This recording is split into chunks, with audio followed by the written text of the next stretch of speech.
আজকের বিখ্যাত ছড়া বাঁকুড়া জেলায় জোড়কা গ্রাম। বাঁকুড়া জেলায় মাগরো গ্রাম, তার পাশেতেই জোড়কার গ্রামের বলছি ছড়া কেউ যেও না হোড়কে।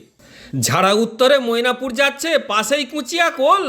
পশ্চিম দিকে বাঁকাদহর মোড়, পাশেই আমলাশোল। দক্ষিণ দিকে বামে বেঁকে যাচ্ছে চোর কোলা, মাঝে পড়ছে বৈতল গ্রাম, এটা যাবে না ভোলা। চিকন চাকন বাজারখানি জঙ্গলে জঙ্গলে ঘেরা, গুটি কয়েক দোকানদানি, এটাই গ্রামের সেরা। কাছেতেই নামকরা তেল পাম্প, তেলে নাই ভেজাল। গুমটিতে ফুচকা বিক্রি হচ্ছে সকাল বিকাল।